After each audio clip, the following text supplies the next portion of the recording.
বৌদ্ধ ধর্মের সাথে সম্পর্কিত বাংলাদেশের ইতিহাস প্রচার করার জন্য বৌদ্ধ ধর্মাবলম্বীদের প্রতি আহ্বান জানিয়েছেন অন্তর্বর্তীকালীন সরকারের প্রধান উপদেষ্টা অধ্যাপক মোহাম্মদ ইউনূস। আজ রাজধানীর মেরুলবাড্ডায় আন্তর্জাতিক বৌদ্ধ বিহারে সম্প্রীতি ভবনের ভিত্তিপ্রস্তর স্থাপন করতে গিয়ে তিনি এই আহ্বান জানান। সকাল 10:30টায় প্রধান উপদেষ্টা বৌদ্ধ বিহারে পৌঁছে প্রথমেই সম্প্রীতি ভবনের ভিত্তিপ্রস্তর স্থাপন করেন। সেনা, নৌ ও বিমান বাহিনী প্রধানগণ ছাড়াও ঢাকায় নিযুক্ত বিভিন্ন দেশের কূটনীতিকগণ এই অনুষ্ঠানে উপস্থিত ছিলেন। বাংলাদেশ সেনাবাহিনীর নিজস্ব অর্থায়ন ও কারিগরি সহায়তা দিয়ে এই ভবন নির্মাণ করে দিচ্ছে।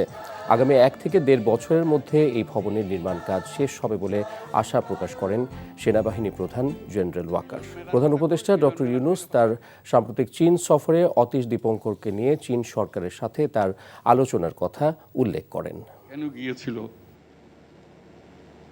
চীনের অত্যন্ত শ্রদ্ধেয় মানুষ হিসেবে কেন তিনি স্থান পেলেন তাদের মনের মধ্যে? অতীশ দীপঙ্করের কথা উল্লেখ করলে মানুষ চেনে থাকে।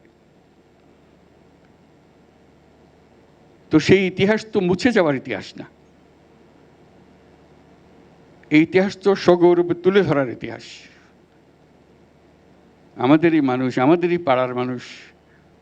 তখন তো এত যানবাহনও ছিল না, কিছুই ছিল না। কিভাবে এত কিছু পার হয়ে হিমালয় পর্বত পার হয়ে সে দেশে গেল, সে দেশে বৌদ্ধ ধর্ম প্রচার করলো, আজ পর্যন্ত তাকে মানুষ চেনে। সেখানে বান্ডেল থাকলে প্রতি সেনমানিতে টাকা বাঁচবে। বিকাশ সেনমানি বান্ডেল কিনে জিতুন প্রতি লেনদেনে।